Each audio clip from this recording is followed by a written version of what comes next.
Good morning, all. I trust that you are well and keeping safe. Today, our presentation is on the truth about polygraphs, and our presenter is going to be Anton Duplessis, who's a polygraph examiner and the owner of Demand Integrity Polygraph Professionals. He completed his BA in Human Resources Management and then an honors degree in psychology in 2002. He used to be a recruitment consultant, account manager for 12 years before he completed his polygraph training in 2017. To date, he has administered more than 2,000 polygraph examinations for various clients in the private sector.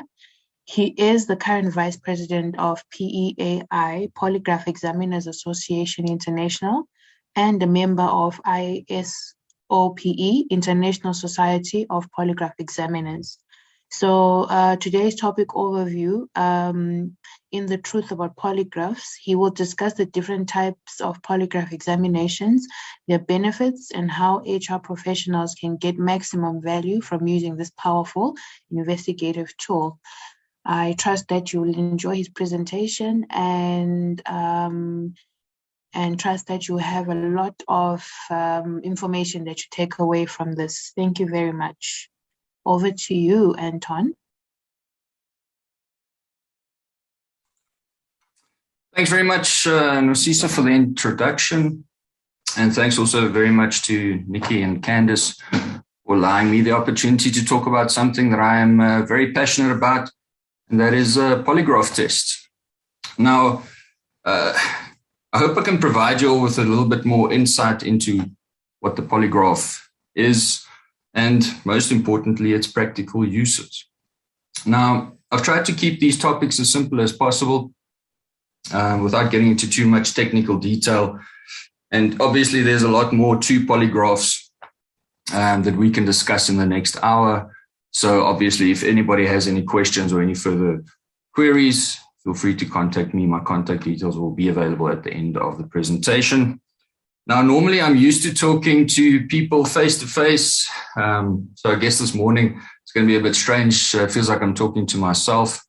I kind of feel like an examinee before an examination. I know you guys are busy. So let's get started.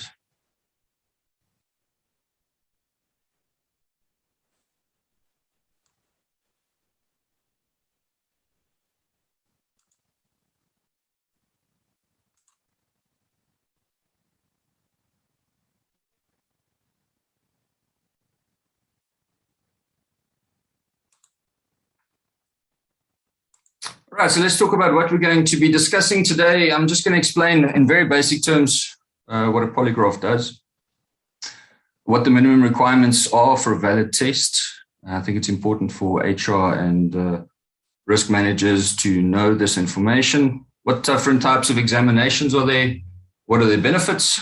Reporting, vital to know what a report should contain, since it is the only tangible thing a polygraph examiner can give you. And obviously, most important for you guys will be how to get real value from polygraphs. And then we'll hopefully get a lot of questions that I'll be happy to answer once the presentation is completed. So a polygraph, basically what a polygraph does is physiological reactions to relevant questions are measured against the physiological reactions to control questions in order to make a determination between deception and truthfulness. So what we are doing is we are measuring, I suppose in a sense, we are measuring lies. We're not really detecting lies, and I'm not going to get into too much detail there, but that is what the basic premise is. And you'll see there it says everyone lies. That is the basic premise of a polygraph test, that every human being in the world tells lies. So what do we measure during an examination? So basically there are four things that we measure. We measure thoracic and abdominal breathing. Now, thoracic and abdominal breathing, that's chest breathing and stomach breathing. And we measure those using, we call them pneumographs.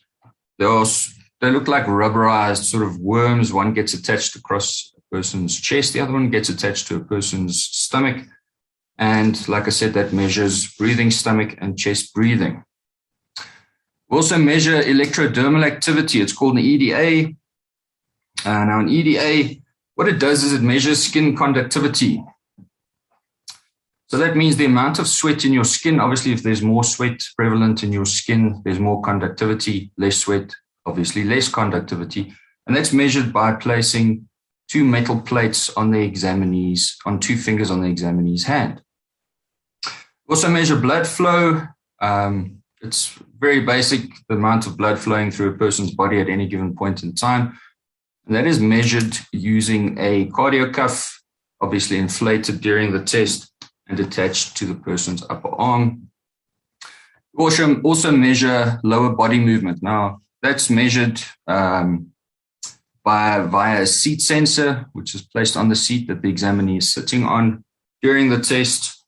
Now, it's not diagnostic. What it is used for is to detect possible countermeasures used and movements at certain times during the examination. So those are the basic things that are measured, the physiological reactions of the examinee during the examination.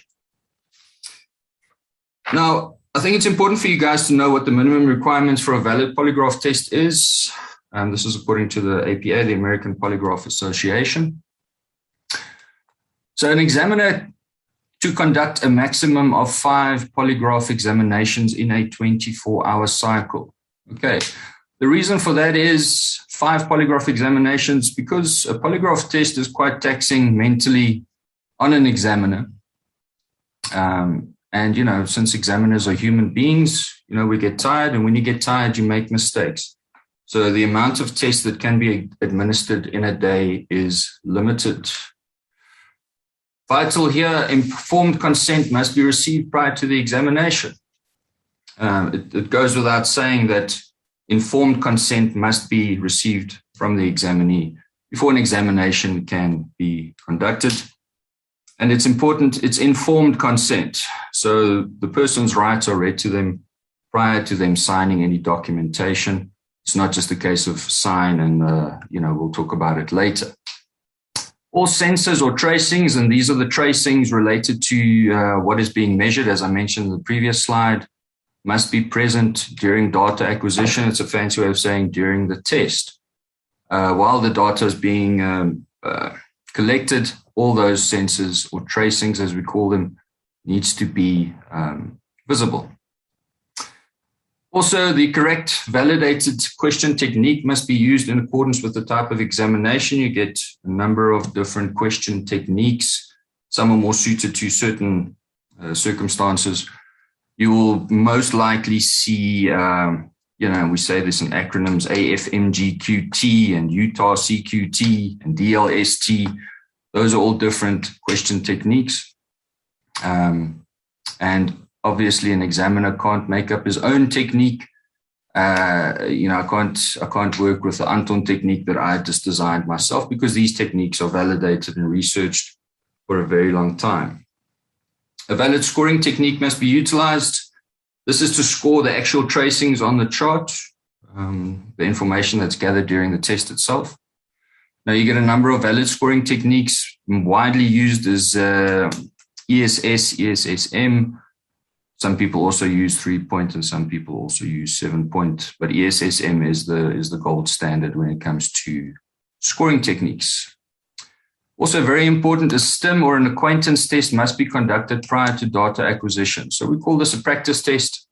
A practice test is important to be conducted prior to the main test. And it's very important for a number of reasons. You know, it's important for an examiner because examiners want to see how this person's body reacts to their instruments. They want to see if the person can follow their instructions. And it's also important, obviously, for the person being tested because they need to get an opportunity to get used to what this stuff feels like on their body and the way that the questions will be asked during the test. That is absolutely vital. The examination must also be recorded by audio and video. This is also very, very important. And this is to protect the examiner and the examinee as well. So it's good to have a record of it if you need to refer back to it for whatever reason. And a minimum of 3 charts need to be recorded during the examination. Now, a chart is simply a sequence of questions that are asked, and a minimum of 3 charts need to be recorded in order to make a determination of truthfulness or deception. So those are the minimum requirements for a valid test. If any of these are not conducted during the test, that test is quite simply invalid. So these are the minimum requirements. So I think it's important for you guys to know this going forward. Now, there are 3 basic phases in every polygraph examination, regardless of what type of examination it is. And the most important phase is the pre-test phase. It's also the longest phase in the examination. In this phase, the examiner explains the reasons for the polygraph, gets consent from the examinee. We collect basic personal information. We go through the person's health, how long have they been working there, what their position is at the company. We go through the medical history, any major illnesses or any chronic medication that they might be taking. We obviously discuss the case facts with them, do a proper pre-test interview, gather as much information from that examinee as possible. Also do question review, vital that the questions are reviewed with the examinee prior to the test to ensure that they understand the questions that are going to be asked. And a lot of examiners also use mind maps in order to assist them to explain these questions to the examinees. And the acquaintance test is also done, or the STIM test is done during this phase. Now, like I said, that is the most important phase of the test, and often one that is sometimes overlooked. So once that phase is complete, that's the in-test phase. So this is the phase where the actual sensors are placed on the person's body, and the questions are asked, the information is acquired, the physiological reactions. And really, this phase is not a particularly long phase. It takes 20, maybe 30 minutes. So it really is a small portion of the examination, but obviously very, very important as well. And the post-test phase is once the test is done, the examinee has the opportunity to divulge any additional information or anything that they may have forgotten to tell you. It's a chance for the examiner to ensure that they understood the questions, that they are happy with the process, and that they are happy for the results of the test to be sent to the relevant person. So those are the 3 basic phases in every single polygraph test, regardless of what type of examination it is, just to give you an idea of what we do behind those closed doors. So moving on, the different type of examinations. Very important. I'm only going to discuss 3 different types of examinations. The pre-employment examination. Now, this is, I think, a very, very important examination. It is certainly one of my favorites. Now, when I used to do recruitment, obviously interview a lot of people.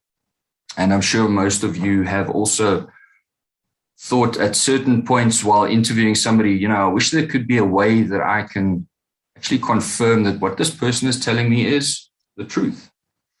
And the good news is that you can. You can do that by a pre-employment examination. Now, this is all about risk mitigation for a company. And it's part of the vetting process. You've got your criminal checks, you've got your ITC checks, you can check your qualifications. But this tool is very useful in terms of gathering information that you would not normally be able to get any other way. So it's basically a verification of information provided to the interviewer during the interview, right?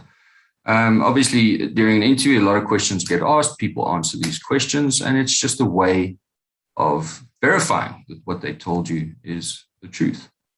And like I mentioned, it's used to gather information from an examinee to identify certain work-related behaviors that may pose a risk to the organization, whatever those risks may be, whether it would be drug use, serious crime, criminal syndication involvement, whatever the case may be. And it is a vital tool in terms of gathering information. A ton of information is gathered during a pre-employment test. Obviously, information that is important for an employer to know. As everybody knows, employees, they can be a company's biggest asset or they can be a company's biggest risk. So I think this is very, very important and a great addition to a pre-employment vetting. So typical questions would be, have you ever been dismissed from any place of employment? Have you ever committed any serious crime? Have you ever been part of any criminal syndicate? So those are typical questions asked. Obviously, these questions can be tailored to whatever your needs are. And just what I think would be a good idea is to pick 3 or 4, if you're interviewing somebody, pick 3 or 4 things that are non-negotiables for you, things that are absolutely vital and that are deal breakers in terms of employment. Ask the person those questions during the examination, during the interview, and ask them, is it okay? Are you willing to verify these answers via a polygraph test? And 9 times out of 10, they will say, yeah, sure, no problem. Especially, if you're talking about senior managers, people dealing with money, people carrying a lot of risk, I think this is a vital tool and quite useful. A ton of information gets gathered during these examinations.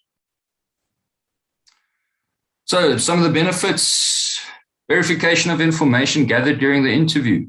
Now, recently, it has been made a criminal offense in South Africa to provide false information in terms of applying for a position. You can get fined, or you could even be imprisoned up to 5 years. So it is very serious. This test can verify criminal history above and beyond a criminal background check. And it's basic. Just because you've never been arrested doesn't mean you've never committed a crime. Okay. So crim checks, while they have their place and they are very important, the assumption is that you have been arrested for a crime that you committed. And a polygraph can verify whether the person has committed a crime and not been arrested for that. There will be no record of that. Improved risk mitigation through the gathering of additional information above and beyond normal vetting.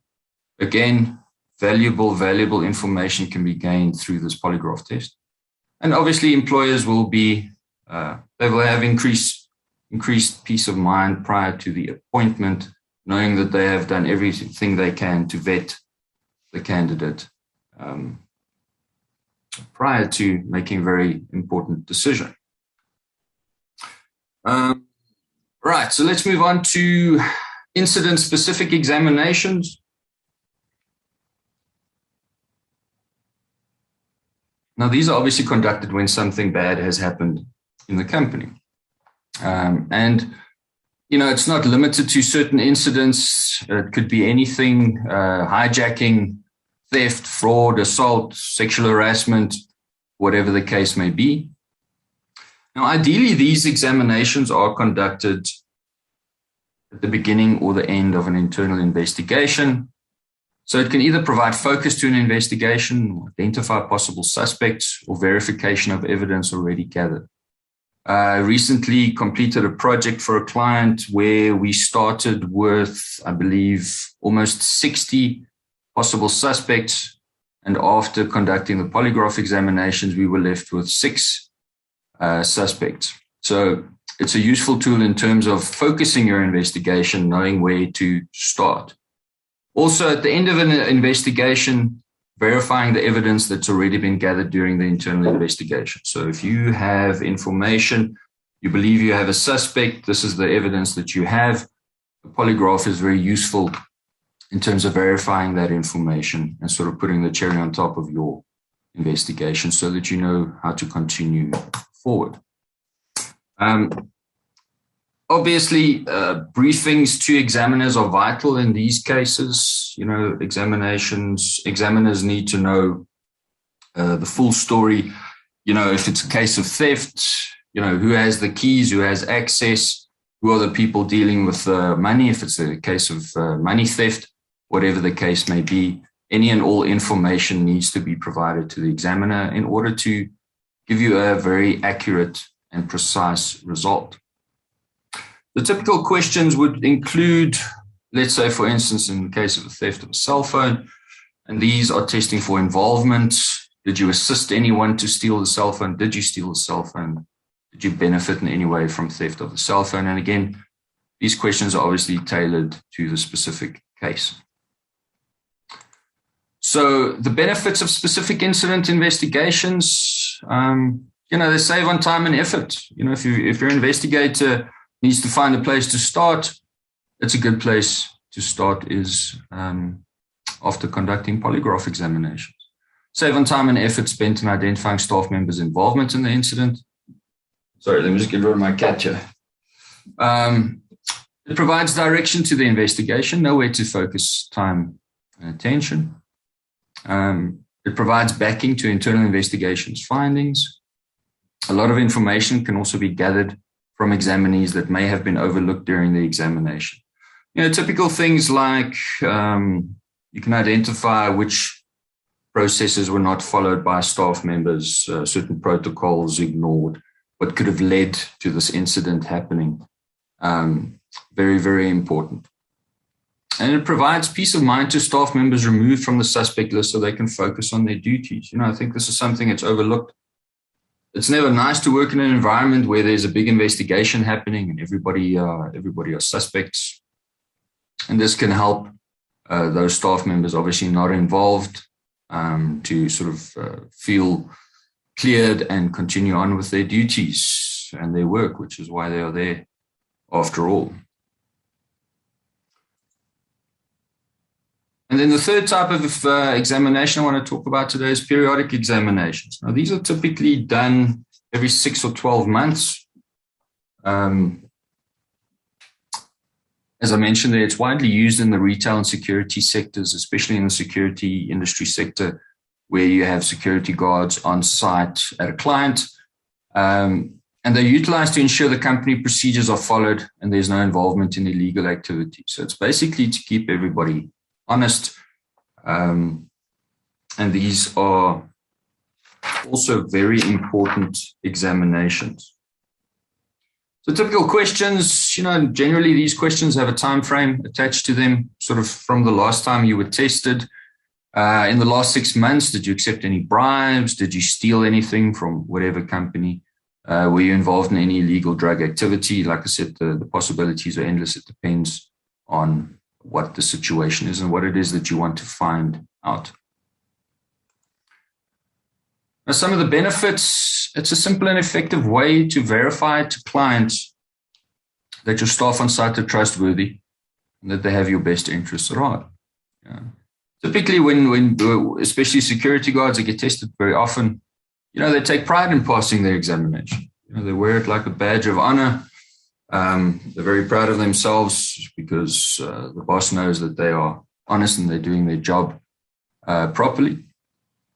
And obviously, as such, they'll be more inclined to report any illegal or undesirable behavior by their work colleagues. Very, very important periodics. I think they act as a major deterrent to any possible future behavior that is not desirable. So if you know you're going to be tested in 6 months or 3 months or a year, you will be less inclined to get involved in anything shady because it's going to come out in your polygraph test. All right, so let's move on. Reporting, very important reporting. Like I said, it's the only tangible thing you receive from your polygraph examiner.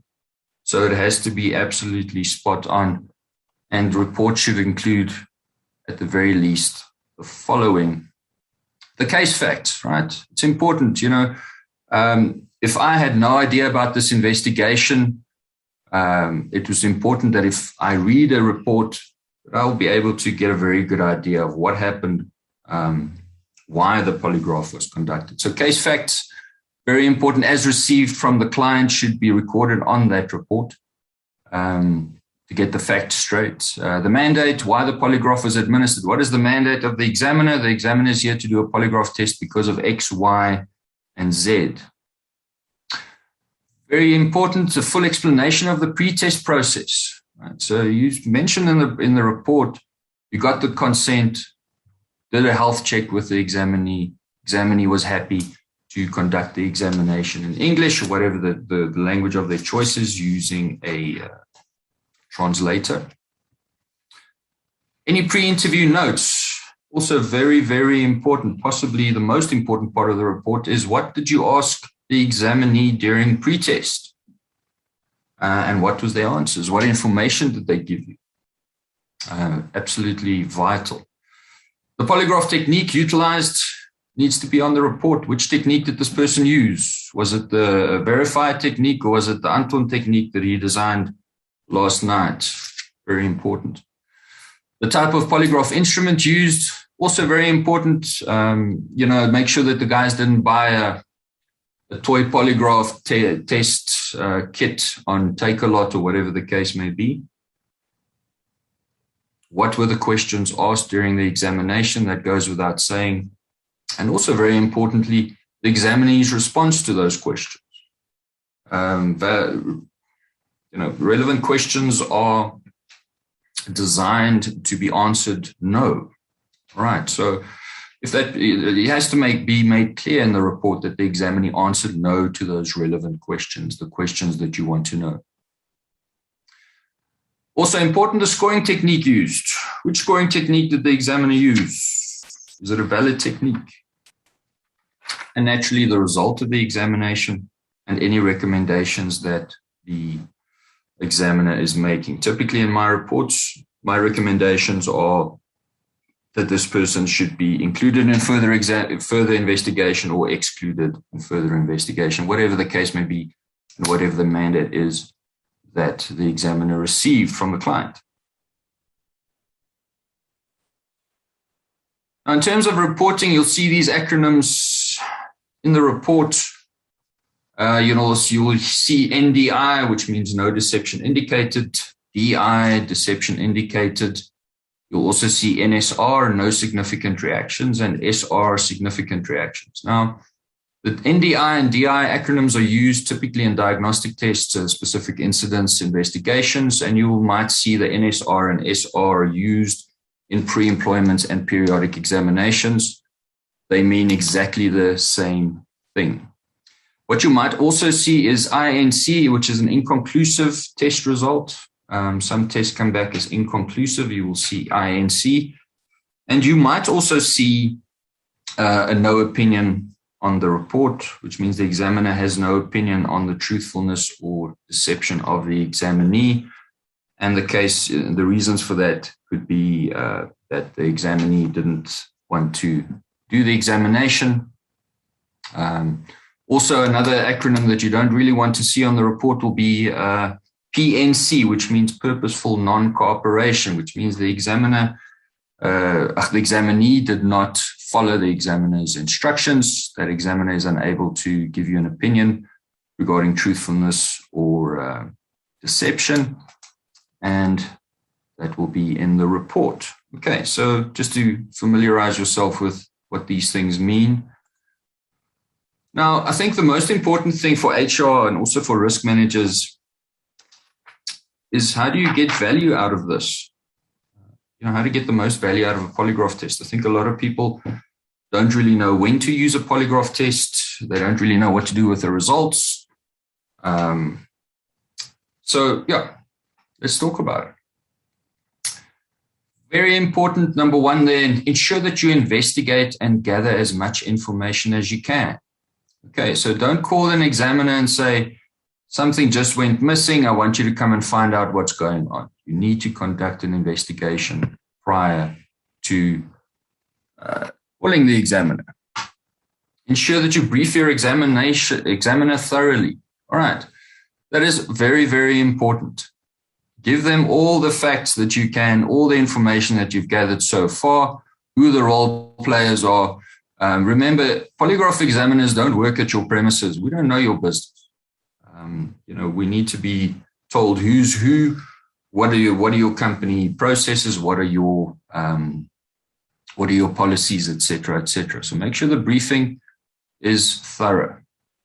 Very important. And obviously, if it's not thorough, the examiner will ask you a lot of questions, which hopefully you have the information available. Now, that third point there, culture of integrity, create a culture of integrity. This is so very important.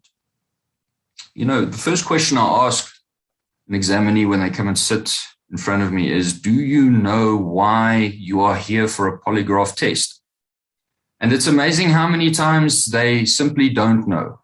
They say that they were told to come for a polygraph. They don't really know what's going on. They don't understand why they are here or what we're going to talk about. So prep the people before they go for a test. Tell them, guys, we're doing a polygraph test.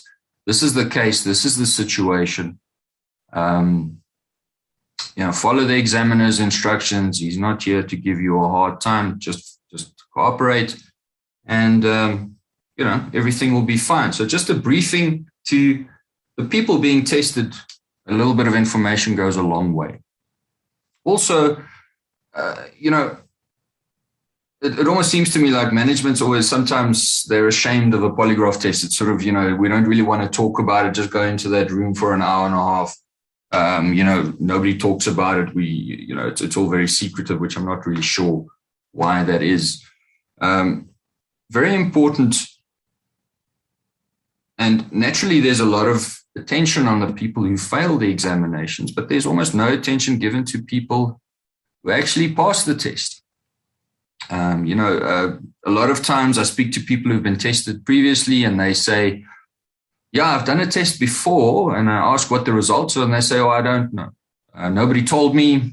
I didn't ask, whatever the case may be. So I think it's important for companies to, celebrate the people who have passed.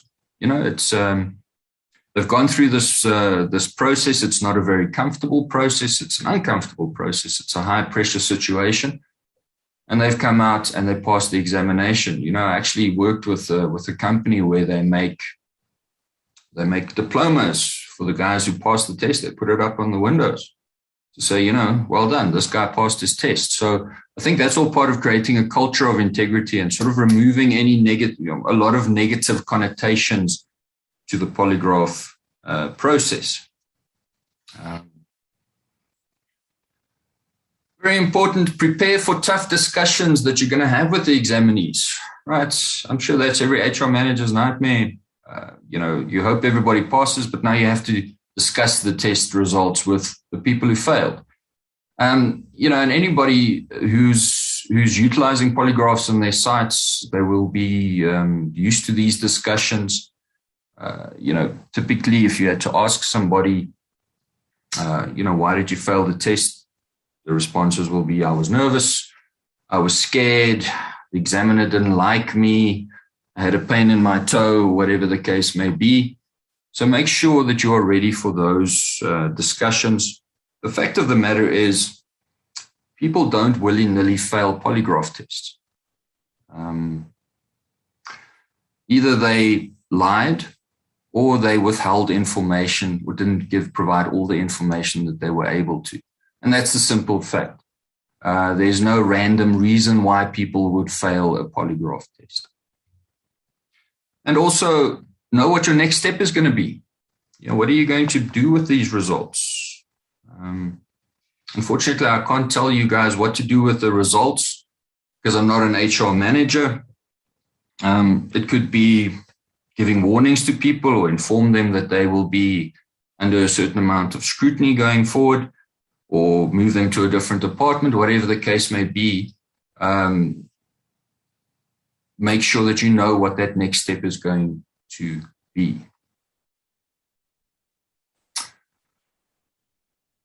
Very important here, speak to your examiner about the worst case scenario. So the worst case scenario in this instance, I suppose, would be that you go through this process, an employee, or you utilize the polygraph in terms of your investigation, and the person gets dismissed and you find yourself in CCMA a couple of months or a couple of weeks later. So speak to your examiner beforehand about CCMA appearances. Okay. Make sure that the person's ready and able to provide expert witness testimony at the CCMA. Testing the requirements of the CCMA and your examiner prior to examinations will determine his commitment to your issue. Right.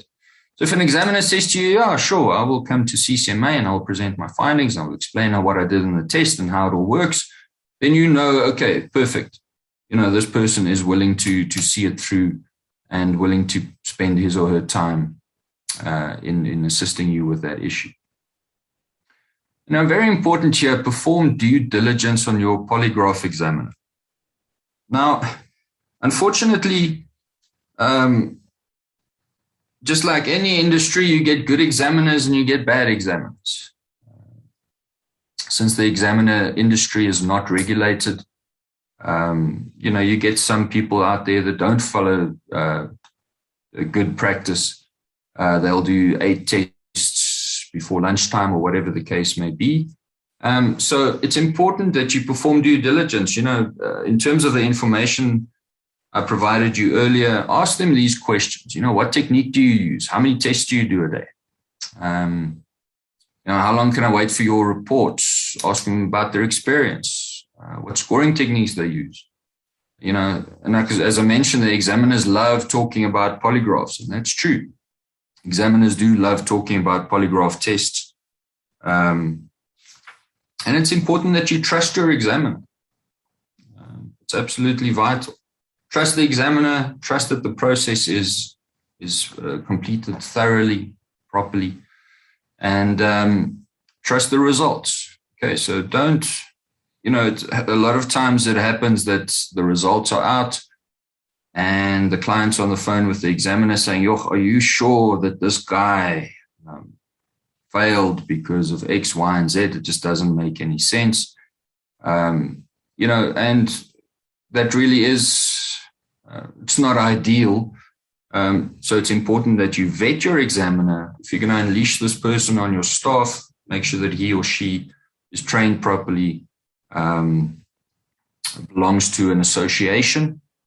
Very important because it's not a regulated industry. So they need to belong to an association that will regulate that. That is seems to be the end of the presentation. So I hope everybody has a lot of questions for me, which I will gladly answer. You'll see my contact details there. Please take it down. If we run out of time, I see we still got plenty of time left. So that went a bit quicker than I anticipated. So I hope everybody has a lot of questions for me. Thank you very much. Thank you very much, Anton. We've got questions here. Right. Okay, so the first one is, will you share the presentation at the end of the course? Naturally, yes. Okay, then we've got another one. Is there a governing body for polygraph providers? Have had some poor experiences and wondered if there was quality control. This is from Megan. It's from Megan, yes. Yes. As I mentioned, that there are organizations that are there to regulate polygraphs. Now, in terms of regulation, it means that there are organizations like the one that I belong to, the local one, PI. We adhere to these strict guidelines. We vet our examiners proactively. So we will ask for work to be sent to us to make sure that all these minimum requirements are met.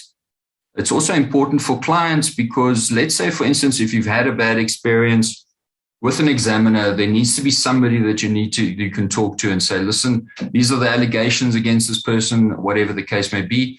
And the association will then be able to investigate that further, have a look at the person's work, and provide you with a little bit of peace of mind that this person is part of an association. These are the rules and regulations that they follow.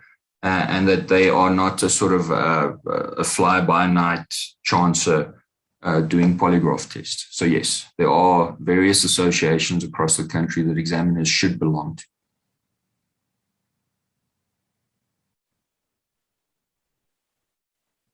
Okay, thank you. And then have you had skewed results when the examinee is a heavy cannabis user? The examiner advised me to ensure that the examinee does not change his normal usage. What is your experience on this? There are really no drugs out there that will affect the results of a polygraph test. If you're a heavy weed smoker, and that is your daily sort of use, you smoke dacha on a daily basis, it's not going to have any effect on the polygraph test. I haven't come across any medication that negatively affect the results of the polygraph test. So if we're talking about chronic medication during the medical questions, just make sure that the person is up to date with their medication. Obviously, if they are suffering from any unmedicated conditions, that might be a problem, and it might be a reason to not conduct the examination. But in terms of drug use, it's perfectly fine. I haven't come across any problems in that regard. Okay, and then please talk about POPI and polygraphs. POPI and polygraphs. Well, obviously, POPI Act, that'll be part of your, it has to be part of your consent these days in terms of the person giving you consent to use their information. Now, examiners generally have to keep the information for a period of time. Obviously, if there are any queries regarding tests, but obviously, if I'm going to share any information about this candidate or this examinee or any information relating to that examination, I will need to get the consent of the examinee to share that information with anybody other than the person receiving the polygraph results. Then Janine is asking, would any medical conditions play a role in the results of the test? The simple answer is no.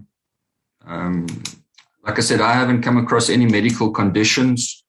Medical conditions, people suffer from medical conditions. Obviously, that medication that they take, if they suffer from any chronic diseases, that medication they will take on a daily basis. As long as it's up to date, it won't have any effect on the tracings during the examination. Okay, and then Brewer, I have used demand integrity and they have given me direction where I was not sure where to go. A lot of people claim to be intimidated during polygraphs. What is your comment on that? Yeah, there are many people, examinees report feeling intimidated during an examination. And yeah, I mean, I can fully understand that. It is a high pressure situation. It's an unknown situation. People don't really know what to expect, and naturally the unknown will be a bit scary for people. But I don't think that an examination is any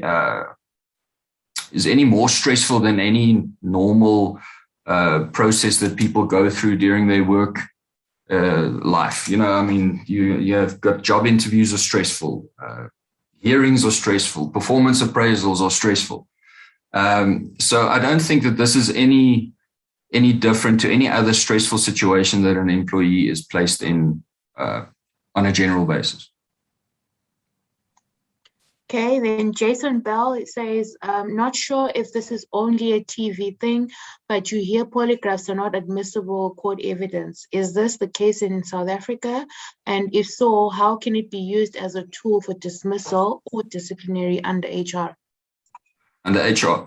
Okay, so in polygraph is admissible in a court of law if the expert is there to provide testimony. Okay, and this is especially the case in the CCMA. How it can be used it's used, it's not going to, polygraph doesn't get used as it's not your silver bullet, smoking gun. It's part of it's a tool that's used during an investigation. So it adds additional evidence. And that's the way it should be used in terms of any of the law, whether it be CCMA or in a court of law. So, it's a tool that's used in conjunction with various other tools as part of your investigation.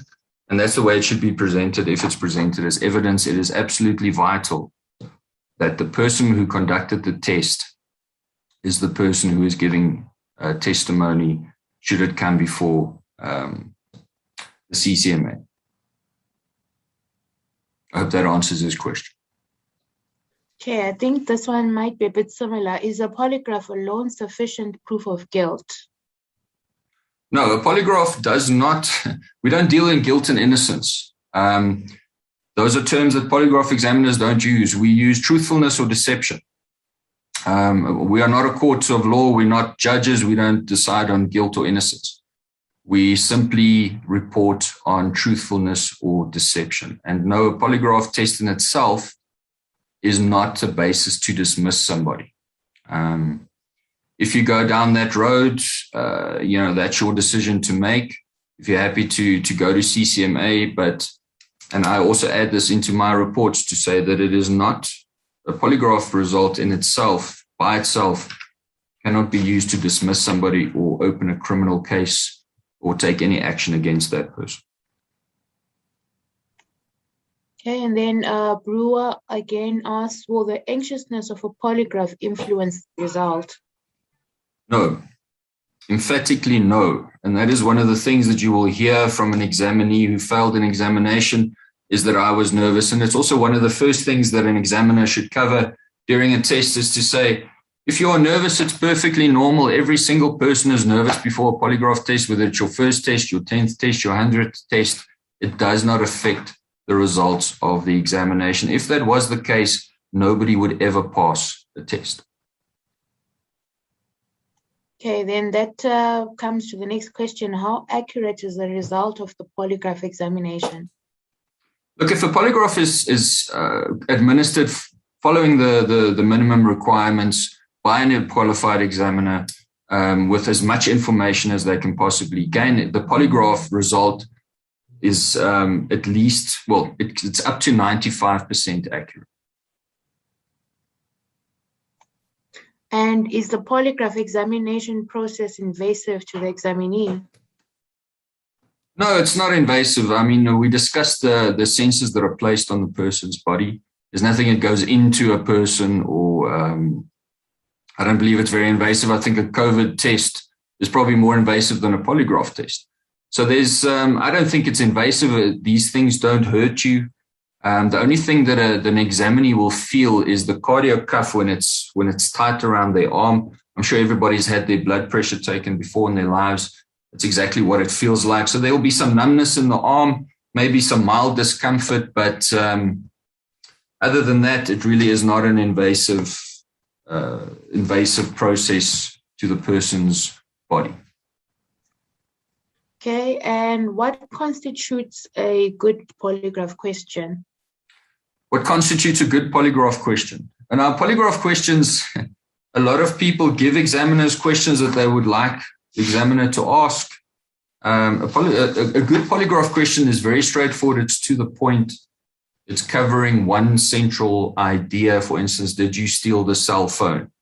A bad polygraph question would be, why did you act in a certain way when asked Okay, so let's just clarify. A good polygraph question is straightforward, it's to the point. It doesn't have ands and buts, and it covers one central idea or one central thought. Okay, so the examiner will be able to tell you what a good question is based on the information that you provide that person.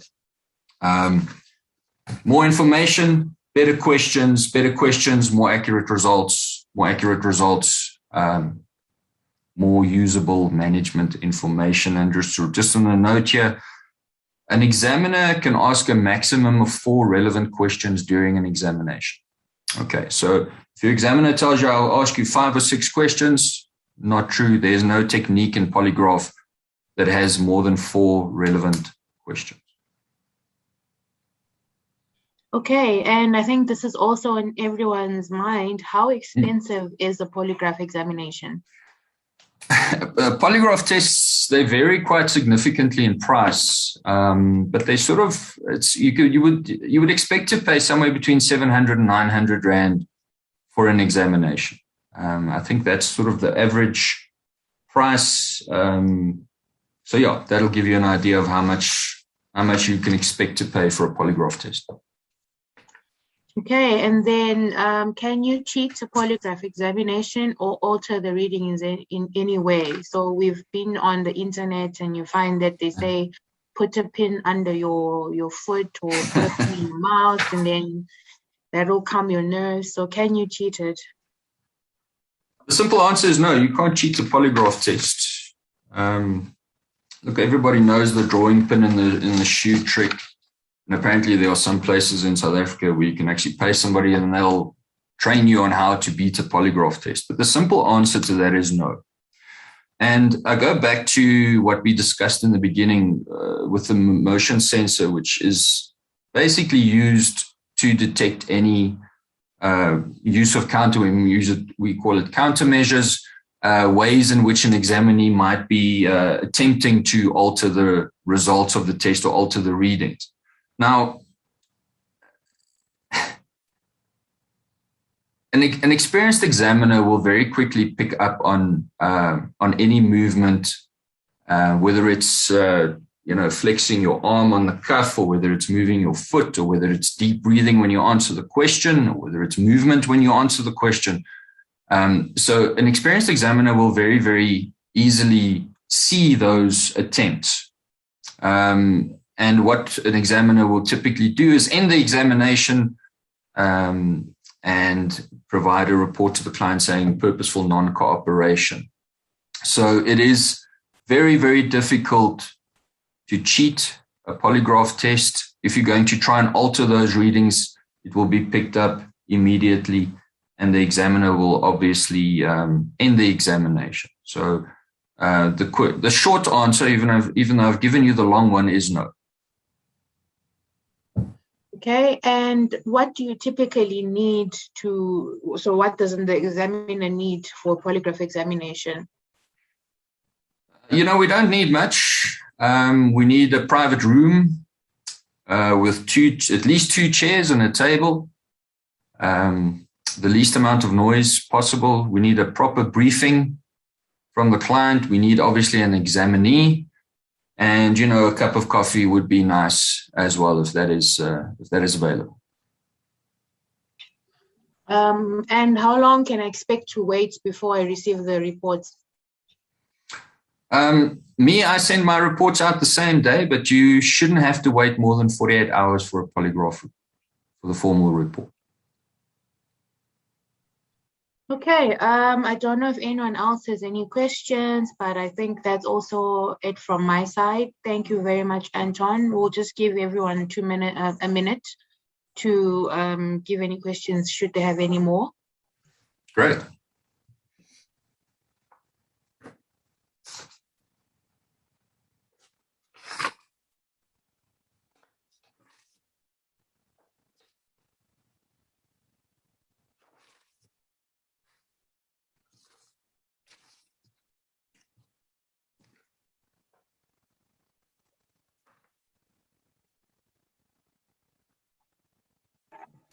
Okay, it seems like everyone is okay, and I think everyone has benefited a lot from this presentation.